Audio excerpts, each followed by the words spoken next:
The night my son-in-law raised his hand, his mother smiled, and my daughter stared at the floor. I understood something with terrifying clarity. If I reacted with emotion, we would lose everything. My name is Margaret Hale. I am 58 years old, and I live just outside Charlotte, North Carolina, in a quiet neighborhood where people wave politely and pretend nothing dark ever happens behind closed doors. For nearly 3 decades, my career revolved around crisis management.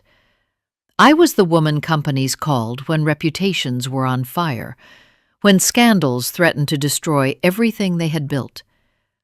My job was never to panic. My job was to wait, observe, and strike at exactly the right moment. I never imagined I would need those skills to save my own child. My daughter, Lena, was 33 that spring. Intelligent, sharp-tongued in the best way, a city planner who believed streets and parks could change how people treated one another. She had married Ethan Brooks 2 years earlier. On paper, he looked flawless. Real estate investor, well-connected, generous donor at charity galas. His mother Diane liked to remind everyone of that. The dinner was meant to be simple, a Sunday evening, a small remembrance for my late husband, Thomas. Lena insisted on hosting. She said she wanted to cook his favorite meal, as if recreating that routine might keep grief from spreading further through our lives. When I arrived, the table was perfectly set. Candles, folded napkins, soft music playing in the background. Everything looked rehearsed. Too rehearsed. Lena hugged me tightly, but her body was stiff. She wore long sleeves despite the warm Carolina air. Her smile appeared on cue, then vanished the moment she turned away. "Mom," she whispered, "I'm glad you're here." Ethan greeted me with charm polished to a mirror shine. Diane watched from across the room, eyes sharp, lips already curled with judgment. Dinner began politely. Conversation floated around safe subjects: traffic, development projects, property values. Diane spoke the most. She always did. Every sentence ended with a lesson about discipline, standards, or how women today lacked resilience. Halfway through the meal, Lena reached for the serving dish. Her hand trembled. A spoon clinked against porcelain, just loud enough to break the rhythm of the table. Ethan's fork stopped mid-air. He looked at her slowly, deliberately, like a man deciding how far he could go. "Are you nervous?" he asked calmly, "or just careless as usual?" Lena opened her mouth, but the words never came. He stood, not abruptly, not angrily. He reached across the table and squeezed her wrist hard enough that I saw her flinch. Then he leaned close and whispered something only she could hear. Diane laughed. "That's how women learn," she said lightly, lifting her wine glass. "Embarrassment works better than kindness." The room went silent. Lena's eyes met mine for a fraction of a second. They were not asking for comfort. They were asking for permission. Permission to survive. I did not shout. I did not stand. I did not reach for my phone. I watched. I memorized every movement, every word, every witness. Because this was not the moment to act. This was the moment to prepare. And before that night was over, every single one of them would underestimate me. And that would be their first and most expensive mistake. Before Ethan entered her life, my daughter was not a woman who apologized for existing. Lena grew up in a house where voices were never raised to win an argument. Her father, Thomas, believed disagreement was not a threat, but an invitation to understand. On Sunday mornings, he brewed coffee strong enough to wake the entire block, then sat at the kitchen table reading the paper while Lena challenged every opinion he had. He never shut her down. He listened. He smiled. He taught her that her voice mattered. That lesson shaped everything she became. As a child, Lena rearranged furniture in her bedroom because she believed space affected mood. At 13, she wrote a letter to the city council complaining about broken sidewalks near her school. At 21, she stood in front of a classroom and argued that neighborhoods could heal people if designed with dignity. She did not seek approval. She expected respect. Thomas used to say she walked like she knew where she was going, even when she didn't. When she lost her father suddenly to a stroke, something essential cracked. Grief did not weaken her intelligence, but it softened her boundaries. She became more willing to compromise, more willing to let others decide what was best for her. That was when Ethan appeared. They met at a regional planning forum in Raleigh. She told me he asked questions that sounded thoughtful. He praised her work. He said he admired ambitious women. When she talked about her projects, he nodded intensely, as if absorbing every word. Later, I would understand that attention was not admiration. It was assessment. At first, he encouraged her independence. He told her she inspired him. He sent flowers to her office. He remembered details. He made her feel seen at a moment when grief had made her invisible to herself. Then the suggestions began. "You work too hard," he would say, not as criticism, but concern. "Those colleagues don't really appreciate you. Maybe that outfit sends the wrong message in my circles." Each sentence landed softly. Each one shaved away a fraction of who she was. By the time I noticed something was wrong, Lena had already begun editing herself. She spoke more carefully. She paused before answering questions. She laughed less freely. When I asked how work was going, her answers grew shorter, rehearsed. I told myself she was adjusting to marriage. I told myself grief explained the change.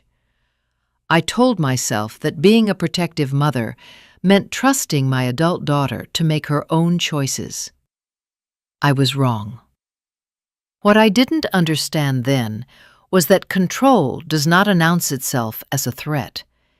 It arrives as concern. It disguises itself as love. It waits until the person you trust most becomes the authority over how you think, speak, and move. By the time Ethan suggested that Lena step back from certain projects because they conflicted with his social obligations, she believed she was choosing harmony.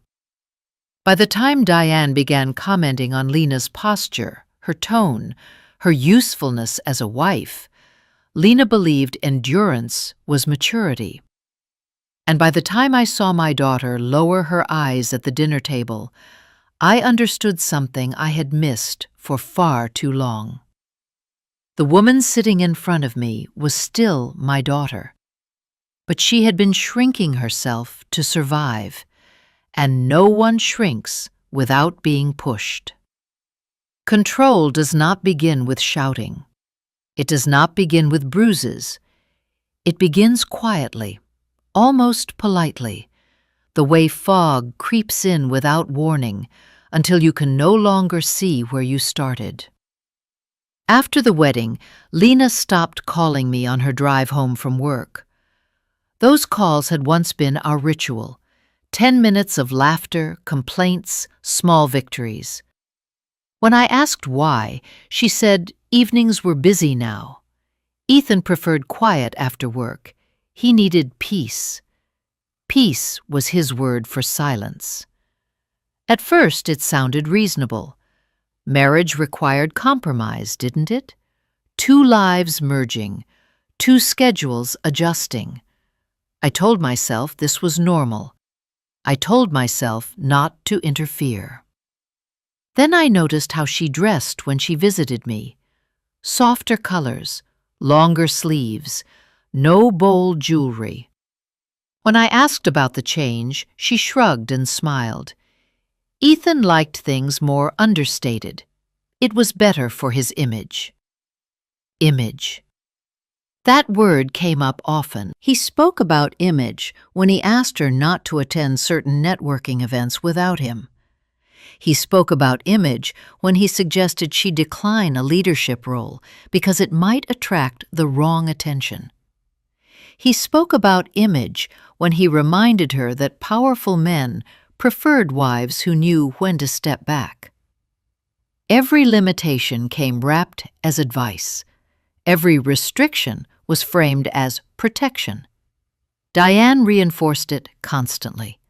She would lean in close, voice low and intimate, and say things like, "A successful marriage means knowing your place." Or, "Men need to feel respected, especially men who provide." Lena began repeating those phrases without realizing it.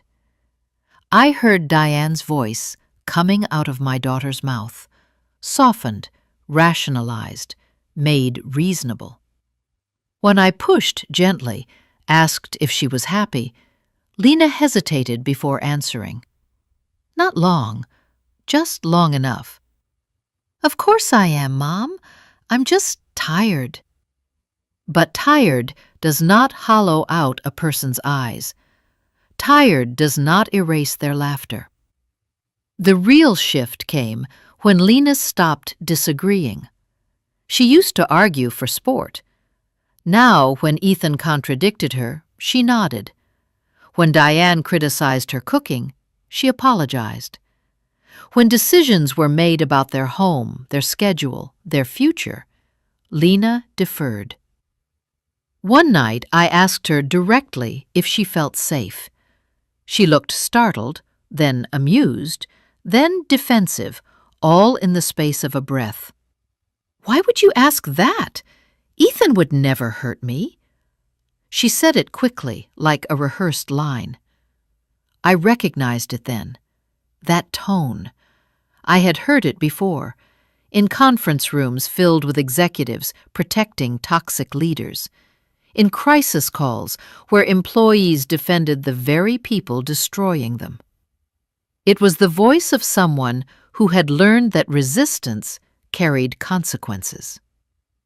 The most dangerous thing Ethan ever did was convince Lena that every conflict was her fault. If he was angry, she had pushed him. If he withdrew, she had disappointed him. If Diane criticized her, it was because she needed to improve. Responsibility became a burden she carried alone. By the time she stopped sharing her fears with me, she believed fear itself was a failure. She believed love required endurance. She believed marriage meant shrinking. And I, the woman trained to read patterns and anticipate collapse, realized too late that my daughter was living inside a crisis no one could see. Something was wrong, and it was no longer subtle. The first time Ethan crossed the line, it did not happen in anger. That was what terrified me most when Lena finally told me. It happened on an ordinary afternoon. No shouting, no argument that would have sounded alarming if overheard, just a small mistake. A comment Lena made during a lunch with friends of Ethan's family. She corrected a detail about a zoning project, gently, professionally, the way she had done 100 times before. Ethan smiled in public. He always did.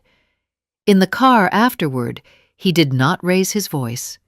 He placed his hand on her knee and squeezed, slowly, deliberately, until her breath caught. He told her she had embarrassed him. He told her she needed to learn when to be quiet. He told her that smart women often ruined good marriages by forgetting their role. That squeeze left a bruise the shape of his thumb.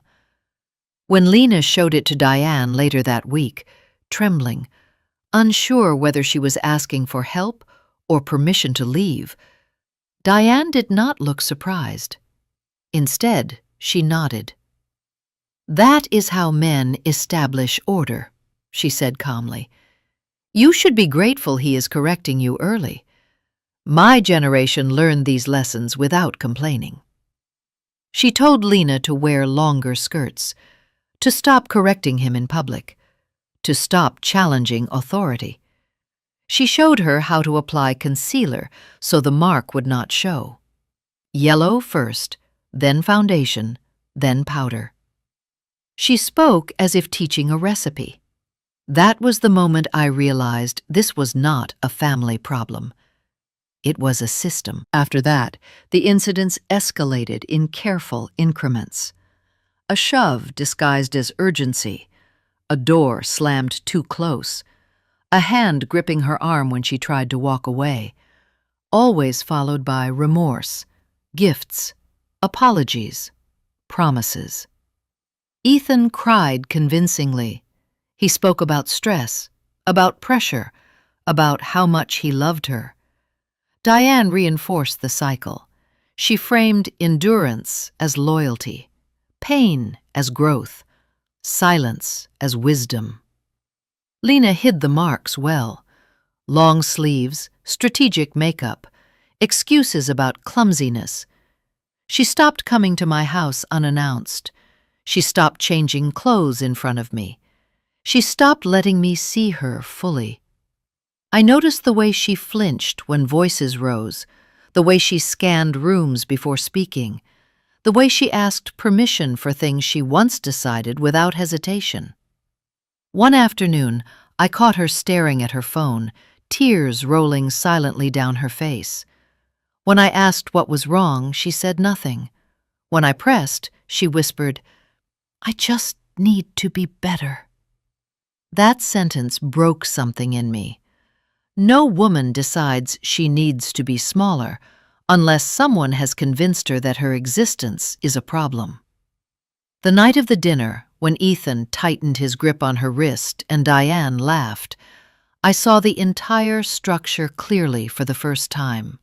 The roles, the script, the applause for cruelty. They believed I was another woman who would freeze, excuse, normalize. They were wrong. Because while Lena had learned to survive by shrinking, I had spent my life dismantling systems that thrived on silence. And as I sat at that table, watching my daughter lower her eyes, I made a promise I did not speak aloud. This would be the last time anyone taught my child that pain was love. They just didn't know yet how much they were about to lose for believing otherwise. The moment I decided to act, Ethan and Diane sensed it. People like them always do. I did not announce my intentions. I did not threaten. I did not confront. I began quietly, the same way I had handled corporate disasters for years. I documented everything: dates, times, witnesses, small inconsistencies that revealed larger truths. I spoke to Lena gently, carefully, making sure every step was hers, not mine. For 3 days, nothing happened. Then the counterattack began. It started with whispers. A colleague of Lena's stopped returning her calls. A woman she had worked with for years suddenly avoided her at a professional mixer. A project she had been leading was reassigned without explanation. The justification was vague: concerns about focus, image, stability. That word again, image. A week later, Lena was called into her supervisor's office. She was told it might be best if she took some time away until her personal situation was resolved. They used the phrase mutual agreement, as if pressure could be softened by polite language. She came home pale, apologizing to me for being a burden. I recognized the strategy immediately. They were isolating her. Then they came for me. An anonymous complaint was filed questioning my ethics. Old cases were suddenly revisited. Online posts appeared, carefully worded, suggesting I was a manipulative mother exploiting my daughter for attention and leverage. Someone leaked the idea that I was exaggerating events, that Lena was unstable, that Ethan was a respected man being targeted unfairly. None of it was overtly false. That was the brilliance of it.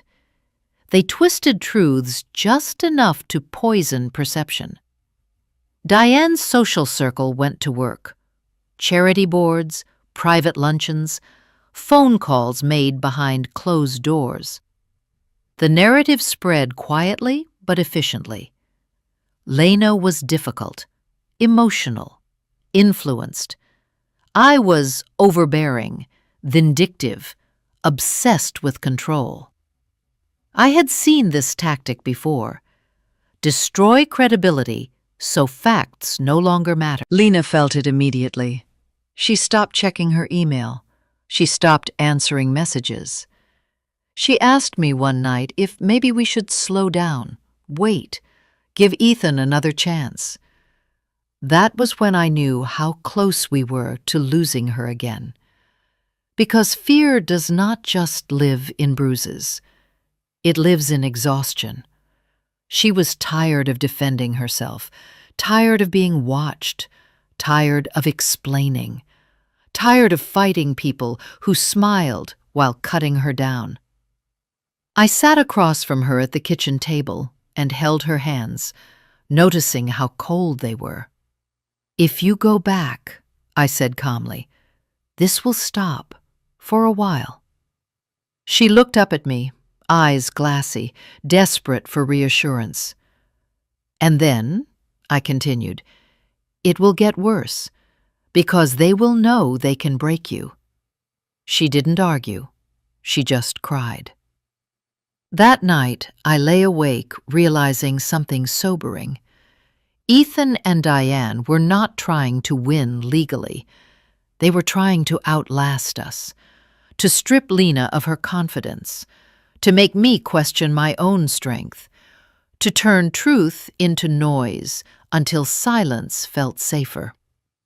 What they did not understand was that I had spent my career surviving wars of attrition, and I never entered one without preparing my final move.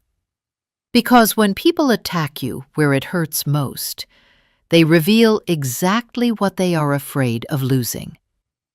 And I was about to find out just how deep their fear ran. The message arrived at 2:14 a.m. No name, no subject line, just a single sentence. "You need to look at what was hidden before Ethan learned how to hide himself." Attached was a secure link and a passcode that expired in 24 hours. I did not wake Lena immediately. I sat alone at my desk, the house silent around me, my pulse steady in the way it only gets when instinct takes over. This was not a threat. It was an invitation. The files opened one by one. Audio recordings first. Diane's voice, unmistakable, calm, instructional, speaking to someone she called family. She talked about managing situations, about shaping narratives, about how some women needed pressure to understand their limits. She laughed softly while explaining how to break resistance without leaving marks. Then came emails, old ones, years old, messages Diane had sent to private contacts discussing Lena long before the wedding. She called her strong-minded, inconvenient, a liability if not corrected early. My hands went cold. But the real twist waited in the final folder. A scanned police report dated 11 years earlier. The death of Ethan's father. Ruled an accidental fall down the stairs in their previous home outside Asheville. Case closed quickly. No charges. No follow-up. Except the report included handwritten notes in the margin from a junior investigator. Notes that had never made it into the official conclusion. Injury pattern inconsistent with a single fall. Multiple points of impact. Witness statements retracted after family intervention. The attachments continued. Medical records, photographs, a timeline that made my stomach drop.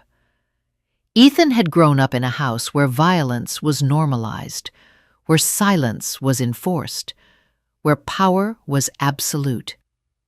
His mother had not only survived abuse, she had perfected it. The final audio file confirmed what the document suggested. Diane speaking late at night, irritated, dismissive. "He wanted to leave," she said. "Men always think they can walk away once they're no longer useful. I taught him otherwise." There was a pause, a breath. "Ethan doesn't remember everything. He doesn't need to. He learned what matters." I closed the file and leaned back in my chair, the weight of it pressing into my chest. This was no longer just about my daughter's marriage. This was about a lineage of control, a woman who had shaped her son into an extension of her will, a system that didn't break people by accident, it trained them. The sender revealed themselves the next morning, a woman named Rachel, who had once worked in Diane's household years ago. She had been dismissed quietly after asking too many questions. She told me she had kept copies. She told me she had waited until someone was finally ready to listen. "I saw what she did to that girl," Rachel wrote, "and I couldn't stay silent anymore." For the first time since this nightmare began, I felt something shift. Not relief, clarity. Because now I understood what we were facing.